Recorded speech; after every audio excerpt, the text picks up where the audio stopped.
বন্ধুদের নিয়ে ঘুরতে যাওয়ার প্ল্যান করা আর হচ্ছে হেলিকপ্টার নিয়ে চাঁদে যাওয়া একই ব্যাপার, কোনোদিনও করা সম্ভব না। ঠিক আছে, বন্ধুদের নিয়ে ঘুরতে যাওয়ার প্ল্যান করা মানে তো কবে প্ল্যান সাকসেস হবে জানি না, যদিও বা সাকসেস হয় 5জন থেকে 4জন বন্ধু তো সম্পূর্ণ আলাদা লেভেল ওদের ডায়লগ। প্রথম তো একজন এসেই বলে ভাই ডবল বেডের রুম লাগবে, পুরো ডবল এসি দরকার, পুরো চিল ঠান্ডা ছাড়া হবে না।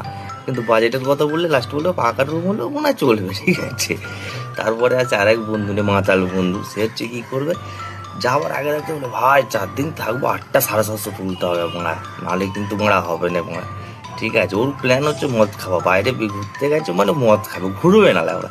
সারাদিন রুমে থাকবে, সকালে ঘুম থেকে উঠে মদ মোড়া, দুপুরে মদ, রাতে মদ, ব্যাস। ওর এইটুকুনি চিন্তা, ঘুরতে ঘুরতে আর কোনো যাওয়া নেই, প্ল্যানিং নেই, কিচ্ছু নেই। ওখানে রুমে থাকবে, এসি রুমে বিন্দা, শুধু মদ এনে দাও, মদ খাবে আর ঘুমাবে মারা, ওর ওইটাই প্ল্যান। আর এক বন্ধু হচ্ছে এত ঘোরা পেবি যে খাওয়া দাওয়াই ভুলে যাবে মোড়া, শুধু বলে ওইখানে চ, ওখানে চ, ওখানে ঘুরি, ওখানে ঘুরি, সেখানে ঘুরি মোড়া। ঠিক আছে, আর বিরিয়ানি লাভার বন্ধু তো আমার আলাদাই রকমের ক্রেজ তার। ধর এক জায়গায় ঘুরতে গেছে, সেখানকার লোকাল ফুড খাবো, সেখানে নতুন নতুন কী খাবার আছে সেইগুলো চেক করবো। ও ঘুরমারা করতে ঘুরে ঘাড়ে আসবে, জিজ্ঞাসা বিজ্ঞাসা করে এসে বলে ভাই ওখানে ভালো বিরিয়ানি পাওয়া যায়, চল বিরিয়ানি খেয়ে আসি। তো মোড়া আমি কি মোড়া বিরিয়ানি খাওয়ার জন্য ঘুরতে এসেছি মোড়া, এর কোনো মানে আছে মোড়া?